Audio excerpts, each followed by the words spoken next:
22 seconds. Not bad. Not bad. I don't feel so good. What is up, everybody? RandomRandomMan here, bringing you my review for The Equalizer 2. Based on the TV series of the same name, the plot basically follows retired CIA agent Robert McCall, played by Denzel Washington, who sets out on a path of revenge after one of his friends is killed. Going into this movie, I was very much looking forward to seeing it. I've never seen the original TV show that the series is based on. It precedes my generation for sure, but I did see the 2014 film that precedes the sequel, and I really enjoyed it. From seeing the charisma that Denzel Washington brought in the lead role, the stylish action directed well by Antoine Fuqua, and the overall feel of it being a good old-fashioned thriller film. So the idea of a sequel coming along and bringing on some more badassery from Denzel Washington and seeing some more action being put into play by Antoine Fuqua returning to direct made me excited. Starting out with the cast and their performances, we have Denzel Washington again in the lead role of Robert McCall. As I've mentioned just now, he was very charismatic in the original film, being a humble guy who has a very shady past, but also likes to do the right thing around his community while also taking care of business if it has to be done. With him in the role of McCall and reprising it again here, this is actually the first time he's ever done a sequel to a previous film of his. It just shows how much star power that Washington has. Also returning here are Bill Pullman and Melissa Leo as old friends of McCall.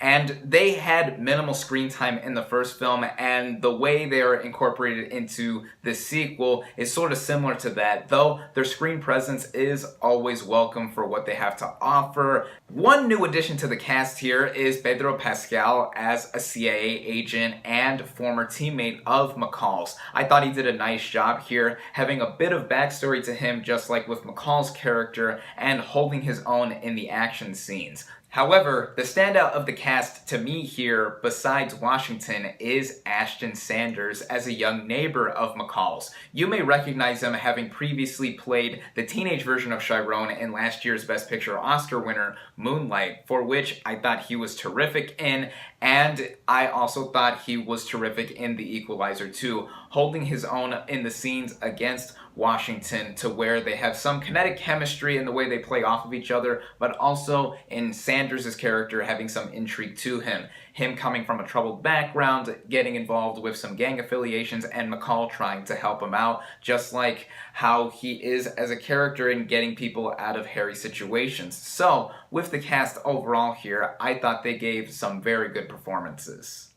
The writing here and how it is set up structures itself very similarly to how the first film got itself started. If you recall from the first film, Washington's character McCall was a hardware store worker who just so happened to be ex-special forces / involved with the CIA. In this sequel, he is now a Lyft driver and still has that shady past. How this movie begins as well reminded me of how the first film began with its slow, meditative pace and getting us together in seeing McCall's everyday routine and his interactions with some people. This, like in the first film, I enjoyed seeing as we get to see how McCall is as a character in developing somewhat, although the movie begins with its action scene on the train going to Istanbul where he is gonna take out a target of his before we see his everyday routine. But even so, it gives us an idea of how McCall is and how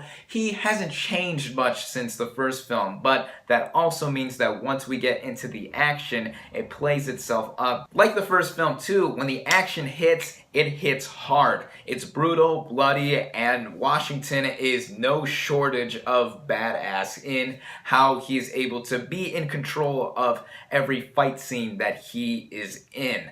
It also shows off that he's kind of a superhero of sorts, as I barely remember him getting a single touch or scratch on him, minus him in the final confrontation at the end of the film, where I noticeably saw him getting stabbed, but in the first film I don't recall him getting much damage on him either. This being shown again in connection to the structure of the film brings out my main issue with the movie, in that it's derivative of what was done with the first film, as it was almost beat for beat, kind of like how the first movie flowed. Now, I don't think that's entirely a bad thing, as from the way it is set up and executed, especially with the action, it is done super well. But when we get into the story, and eventually one of McCall's friends being killed, who I will not give away despite the trailer giving it away, I'm just gonna not spoil it for those of you who have not seen the trailers, it gets into a little bit of muddled territory to where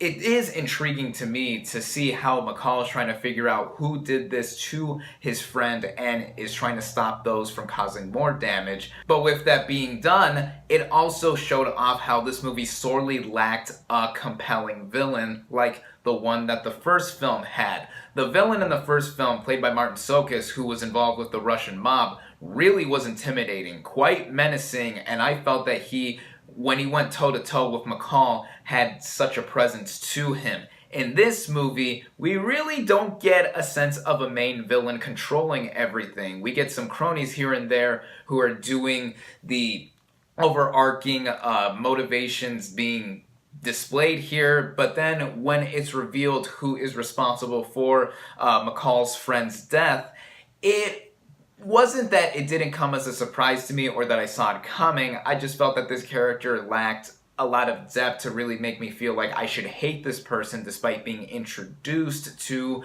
be someone that we're supposed to dislike. But in between those segments of exposition and progression with the action, as I've said, having heft, they are done well in how they're directed by Antoine Fuqua and stringed together with the editing. There's one standout sequence to me that involves Washington's character fending off a Lyft passenger behind him who is out to kill him, and he's swerving around the road while trying to take care of the guy in the back. I thought that was riveting. Same goes with the final showdown with the villains, as like the first film, where that movie ended in the hardware store where McCall was employed and he's taking out each bad guy Home Alone style with traps and stuff.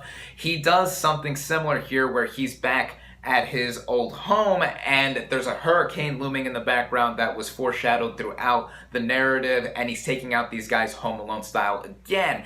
And while I thought it was well done more in the first film, being outside and a storm happening in the background with rain made the scene kind of unique in how it was playing out. This movie ran along well at about 2 hours. As I said, it does start out slowly like the previous film, but when it picks up with the action, it does pick up in notable measures. And all in all, with this movie, I think I enjoyed it just about as much as the first film, minus the major qualms I had with how it is similar to the first film, though not to an immense detrimental degree in my opinion, and the villain being sorely lacking here in being at odds with McCall. But I think this is a worthy sequel that will satisfy fans of the first film, such as myself, and are looking for more slick and stylish action with Denzel Washington in front of the camera and Antoine Fuqua behind the camera directing. I recommend it.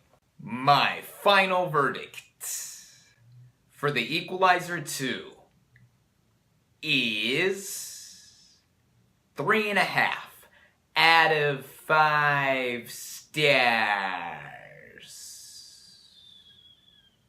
Thank you all, as always, for watching. Be sure to like this video, comment on what you thought of The Equalizer 2, social media links in the description, subscribe to my channel for more, and I'll catch you on the next movie review.